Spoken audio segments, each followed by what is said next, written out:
Barangkali masih banyak juga pemirsa TVmu yang sampai sekarang masih ragu, Dokter Pitut, untuk kemudian vaksin. Kemarin sempat ada pro kontra juga AstraZeneca begitu ya. Sekarang juga katanya sudah ada kembali ke Sinovac lagi dan segala macamnya. Ini mungkin ada hal-hal yang mau diluruskan dulu dok terkait vaksin.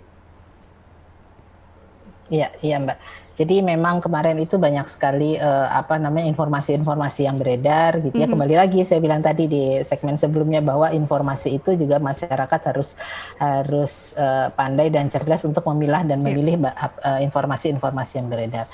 Apapun itu vaksin pasti ada apa namanya komplikasinya gitu ya. Itu kan tergantung tapi jumlahnya sangat sedikit sekali dan itu sebenarnya bisa kita minimalisir dari awal. Jadi yang saya rasakan gitu ya pada saat itu karena saya kemungkinan gitu ya karena kita kan juga tidak ada yang pasti ya Mbak ya tapi kemungkinan pada saat itu karena saya juga sudah vaksin gitu ya kemudian daya tahan tubuh saya juga menjadi lebih lebih kuat gitu dibandingkan yang lain dan apa namanya mungkin untuk vitamin juga saya paling tertib lah di serumah gitu ya anak-anak paling diingetin aja kalau enggak mereka nggak minum gitu.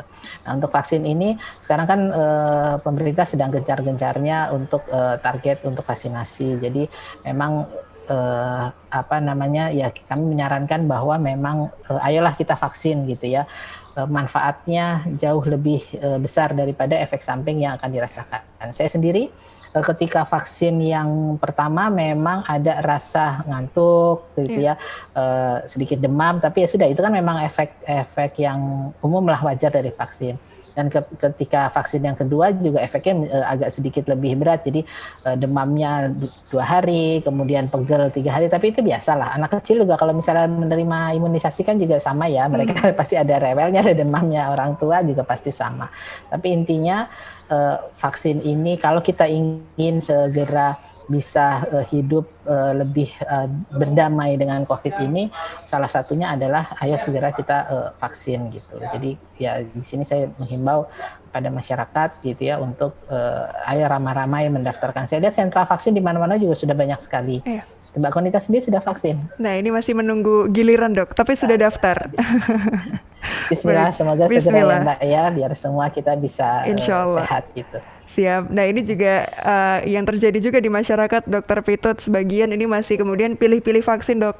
Kalau vaksinnya barangkali Astra, kemudian wah jangan deh gitu. Ada kalau misalnya vaksinnya Sinovac, bolehlah. Karena mendengar tadi, Dok, efeknya kalau Astra demam, panas dan segala macam. Ini sebetulnya perlu tidak sih, Dok, kita pilih-pilih vaksin atau kemudian apa yang ada tinggal dimaksimalkan untuk divaksin. Seperti apa, Dokter Pitut?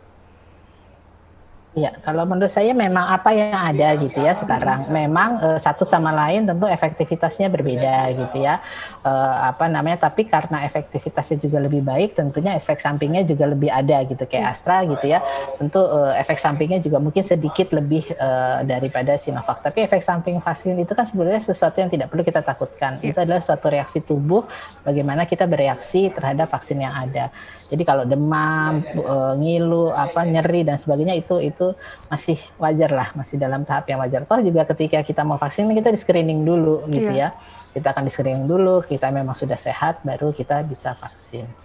Itu Mhm. sih Mbak. Jadi kalau kalau ada yang menanya ke saya mau milih-milih atau mau apa yang ada itu lebih baik gitu ya. Karena pemerintah pun kan juga enggak sembarangan ya mengirimkan vaksinnya Iya. kepada warga. Baik. Mungkin Apa?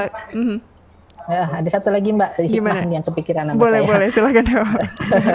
Jadi rasa berbagi gitu ya, itu juga yang mungkin sekarang juga dirasakan oleh anak-anak saya. Iya. Jadi what next gitu ya setelah vaksin ini, setelah mereka menjadi penyintas COVID, kemudian ada lagi nih PR selanjutnya. Kita tahu bahwa beberapa penderita membutuhkan donor plasma gitu ya. Siapa gitu yang bisa mendonor? Nah kebetulan alhamdulillah kemarin anak saya yang besar ketika tahu ada berita gitu ya, siapa nih yang mau, kan biasa di WhatsApp kan tuh banyak ya Mbak ya, berita siapa yang mau menjadi pendonor dan sebagainya gitu ya. Terus saya coba nih nanya anak saya yang besar, Mas Mhm. mau nggak jadi donor? Terus reaksinya dia langsung mau gitu, langsung boleh deh Bu, boleh gitu, langsung mau lah gitu ya. Iya. Jadi saya ya terharu juga gitu tanpa mikir ini dan sebagainya. Terus saya nanya kenapa Mas, kok Mas Mustafa langsung mau, saya bilang gitu. Ya bukan nggak apa-apa, kemarin kan Mas Mustafa udah merasakan gitu menjadi penderita COVID ya. kalau kita bisa berbagi dengan sesama, kita bisa membantu, paling enggak apa sih yang bisa kita bantu gitu ya.